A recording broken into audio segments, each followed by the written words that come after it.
राधे राधे, जय श्री कृष्ण। नवरात्रि में क्यों जलते हैं अखंड ज्योति? नवरात्र यानी 9 दिनों तक चलने वाली देवी दुर्गा के 9 स्वरूपों की आराधना के साथ ही इस पावन पर्व पर कई घरों में घट स्थापना होती है तो कई जगह अखंड ज्योत का विधान है। शक्ति की आराधना करने वाले जातक अखंड ज्योति जलाकर माँ दुर्गा की साधना करते हैं। अखंड ज्योति अर्थात ऐसी ज्योति जो खंडित ना हो। अखंड ज्योति पूरे 9 दिनों तक अखंड रहनी चाहिए, यानी जलती रहनी चाहिए। अखंड दीप को विधिवत मंचोत्तार से प्रज्वलित करना चाहिए। नवरात्रि में कई नियमों का पालन किया जाता है। अखंड ज्योति का महत्व। नवरात्रि में अखंड ज्योत का बहुत महत्व होता है। इसका बुझना अशुभ माना जाता है। जहाँ भी ये अखंड ज्योत जलाई जाती है वहाँ पर किसी न किसी की उपस्थिति जरूर होती।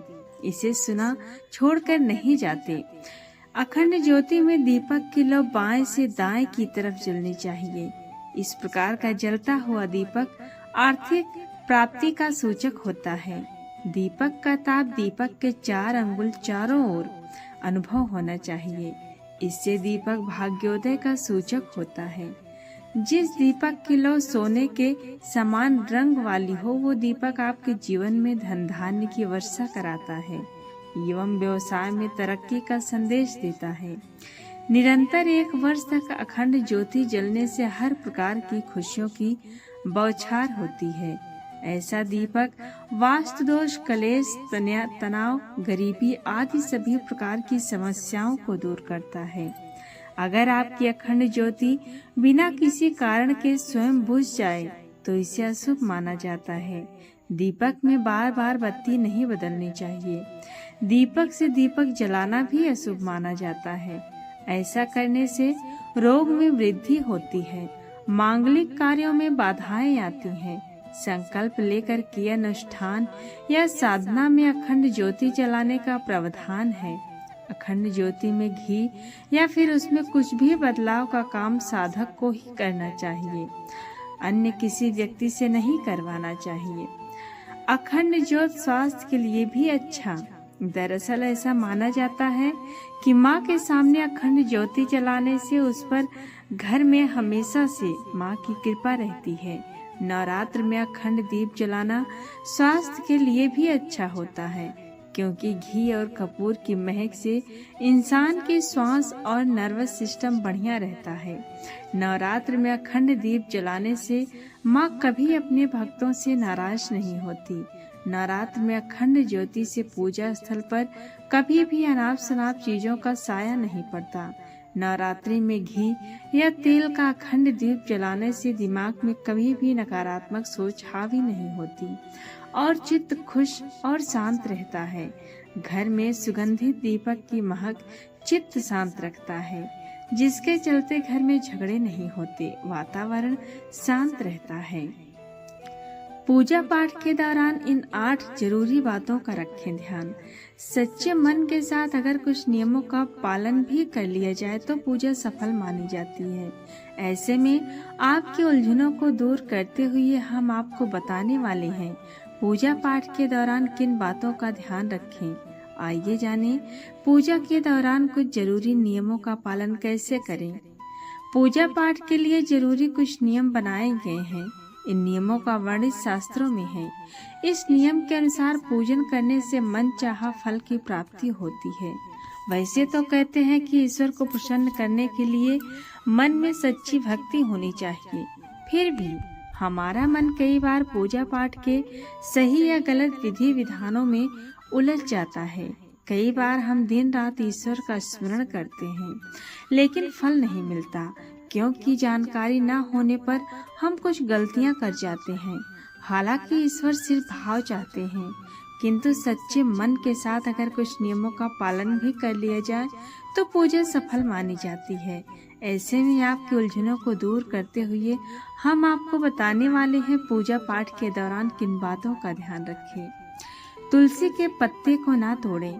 तुलसी का पत्तों बिना नहाए न तोड़ें, अर्थात बिना स्नान किए तुलसी का पत्ता या तुलसी का पौधा छूना भी नहीं चाहिए।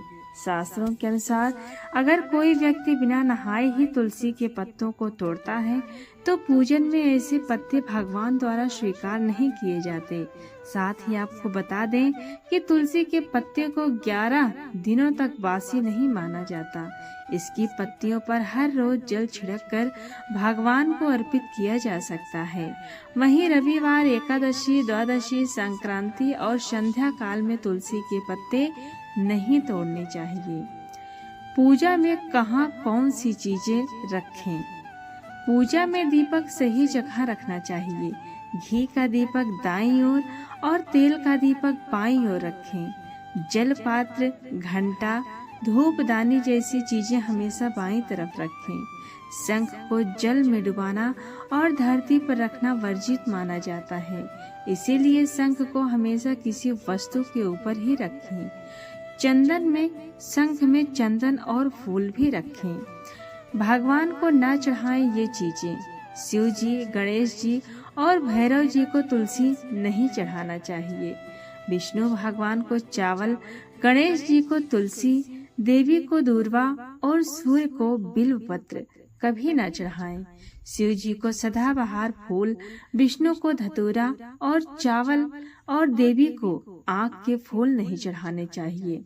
ऐसा माना जाता है कि भगवान शिव को बिल्व पत्र, गणेश को हरी दूर्वा, विष्णु जी को तुलसी, दुर्गा को अनेक प्रकार के फूल पसंद होते हैं। तिलक करने का सही तरीका कौन है?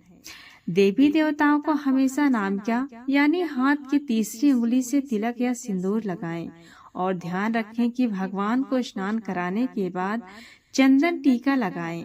भगवान गणेश, हनुमान, दुर्गा माता या किसी भी मूर्ति से सिंदूर लेकर माथे पर न लगाएं। पूजा के दौरान अगर कोई सामग्री छूट जाए, पूजा के लिए अगर कोई भी सामग्री आपसे छूट जाए या फिर भूल हो गई हो तो परेशान न हो और पूजा बीच में बिल्कुल न छोड़ें। ऐसे में भगवान को चावल और फूल चढ़ाएं और मन में उसी चीज का ध्यान करें। पूजा में दक्षिणा जरूर चढ़ाएं। किसी भी पूजा में मनोकामना की सफलता के लिए दक्षिणा जरूर चढ़ाएं, तभी पूजा सफल मानी जाती है। पूजा के दौरान धूप दीप कैसे जलाएं? भगवान की आरती की तैयारी करते समय एक दीपक से दूसरा दीपक, धूप या कपूर कभी न जलाएं। घर के मंदिर में सुबह और शाम को दीपक जरूर जलाएं। हमेशा एक घी का दीपक और एक तेल का दीपक जलाना चाहिए। तो ये रही दोस्तों पूजा पाठ से जुड़ी और अखंडी ज्योति से जुड़ी रोचक जानकारी। आपको कैसी लगी कमेंट में जरूर बताएं और पसंद आई तो हमारे चैनल को सब्सक्राइब करें और वीडियो को शेयर भी करें।